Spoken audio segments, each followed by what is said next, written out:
President Papadimoulis, and now I give the floor to Vice President Šefčovič to answer the questions and conclude before the President, Michel. Thank you very much, Madam President.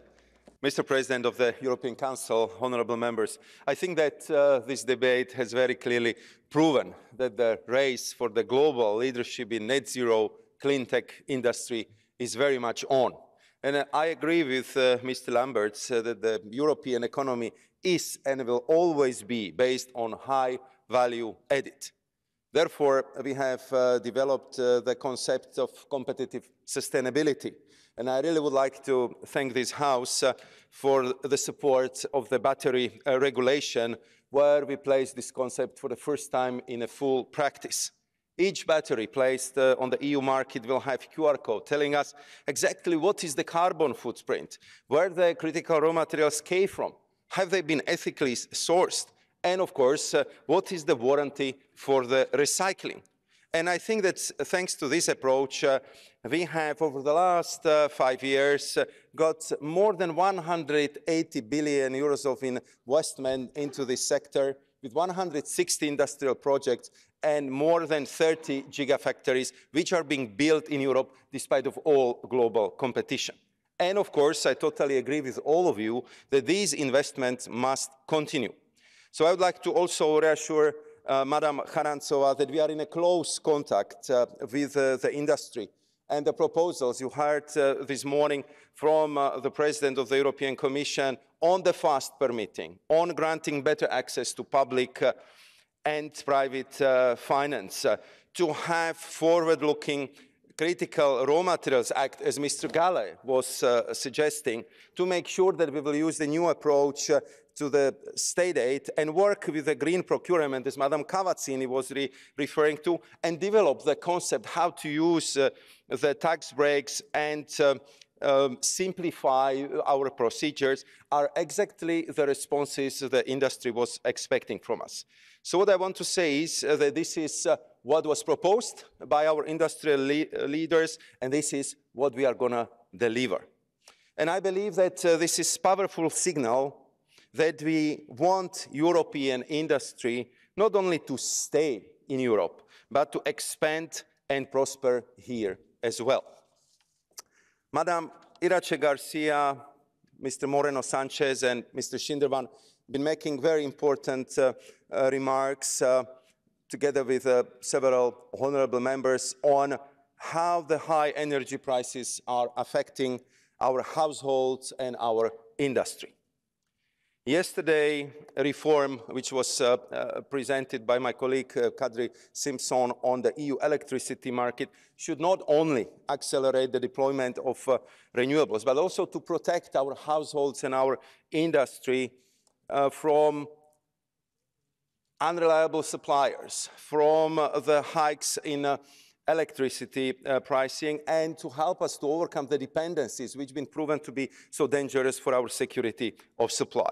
As you know, our leaders in the European Council have decided that we should, for the first time in the history of the European Union, do our utmost and to purchase the gas in a common way, because we know that gas will play the role of necessary transitional fuel for some time. We talked to major gas consumers, to steelers, to fertilizers producers, to aluminium smelters operators, to SMEs in textile, glass or ceramic industry, and they've been very obliged to us that we are actually aggregating their demands, and we will enter into the negotiations with the global suppliers, because otherwise they will simply not be able to reach that level of the negotiation. So what we are looking for here is to get the best prices and the best conditions from global markets for economy in the European Union. Yesterday, we opened the process of registration for all those who want to purchase gas together. And in May, as I said, for the first time in the history, we'll start joint procurement of gas for EU consumers. And we believe that that common political and economic weight of European economy will bring us not only better security of supply, but also lower energy prices, which are so crucial for addressing cost of living, of our families, but also competitiveness of our industry. To conclude, I really would like to thank this House for the strong and continued support for Ukraine, which is as needed now as it was a year ago. Thank you very much, Madam President. Thank you so much, Vice President Šefčovič. And now I give the floor again to the President of the European Council, Mr. Charles Michel, to conclude the debate. Madame la Présidente, chers collègues, merci pour les messages qui ont été adressés. Et je souhaiterais réagir sur quelques-uns des points qui ont été mentionnés. Premier point, et beaucoup l'ont évoqué, nous faisons face à une épreuve d'envergure. Après le tumulte causé par le Brexit, par le Covid, après la prise de conscience de la nécessité d'être engagé sur le terrain climatique, sur le terrain digital, nous faisons face à une guerre sur le continent européen. Et depuis un an, l'unité des États membres dans les décisions a été sans faille pour soutenir l'Ukraine qui se bat pour son avenir, qui se bat aussi pour nos valeurs, qui se bat pour nos principes démocratiques. Et nous avons encore eu l'occasion de faire des pas supplémentaires opérationnels parce que cette réunion, il y a quelques semaines, avec le président Zelensky, en petit format, a été l'occasion de façon opérationnelle d'envisager des soutiens additionnels de capacités militaires pour réellement aider et supporter l'Ukraine. Et cette guerre contre l'Ukraine est aussi une occasion d'ouvrir les yeux sur la nécessité de faire des pas en avant pour l'Europe de la défense. Deuxième point, nous sommes aussi unis pour sanctionner la Russie, pour tenter de l'isoler sur le plan international. C'est la bataille diplomatique qui est menée et nous mesurons bien que ce n'est pas simple. Il faut être engagé dans un corps à corps diplomatique, parler à toute la communauté internationale, argumenter et défendre ces principes qui touchent directement à un ordre international fondé sur des règles. Et puis plusieurs, chacun à sa manière, chacun avec ses sensibilités politiques, l'ont mise en évidence, mais on mesure bien que notre génération, quels que soient les bancs sur lesquels nous nous situons, nous sommes confrontés à un défi de taille après la mise en place de ce projet politique sur les cendres de deux guerres tragiques. Notre génération doit prendre aujourd'hui des décisions qui vont avoir un impact sur la manière dont sera façonnée dans les prochaines décennies l'Union européenne pour nos enfants et pour nos petits-enfants. Il s'agit de renforcer la résistance, la résilience, la solidité, la robustesse de ce projet européen. Et je vois 4 éléments clés. Et plusieurs les ont mentionnés de manière directe ou de manière indirecte. Le premier, c'est travailler encore et encore pour soutenir une base économique solide et robuste qui est la condition pour n'abandonner personne en cours de route, pour veiller à ce qu'il y ait des transitions qui soient équitables, justes. Mais la condition de base, c'est la capacité de se tourner effectivement, cela a été dit, vers l'innovation, vers les investissements, lutter contre la bureaucratie, contre le red tape, faire en sorte qu'il y ait une capacité de libérer les intelligences, de libérer les énergies entrepreneuriales pour bâtir et façonner une Europe qui regarde l'avenir avec plus de confiance et plus de solidité. Le deuxième point, et nous sommes depuis ces derniers mois au cœur de cette bataille politique et économique, c'est l'énergie. Et nous ne le découvrons pas avec la guerre en Ukraine, on le savait bien avant. Et bien avant, on était très divisés entre Européens sur la manière d'aborder cette question de notre avenir énergétique. Il y avait des débats politiques parfois vifs entre nous sur le sujet. Cela me frappe de constater en quelques mois le bond en avant dans la convergence politique pour aller vers davantage d'européanisation de la question énergétique. C'est exactement le travail qui est mené avec le Conseil européen, avec la Commission. Le Parlement européen a toute sa place sur le sujet. Qui imaginait, il y a 2 ou 3 ans, qu'on parlerait aujourd'hui de plateformes d'achat communs sur le plan énergétique? Qui imaginerait qu'on serait dans un moment où on accélérerait à ce point cette ambition de développer le renouvelable pour plus d'indépendance, pour plus de souveraineté, et d'avoir ces débats sur les différentes technologies qui sont nécessaires afin demain de disposer des capacités qui sont utiles pour protéger la compétitivité, pour protéger la prospérité, notre capacité de soutenir les familles partout en Europe.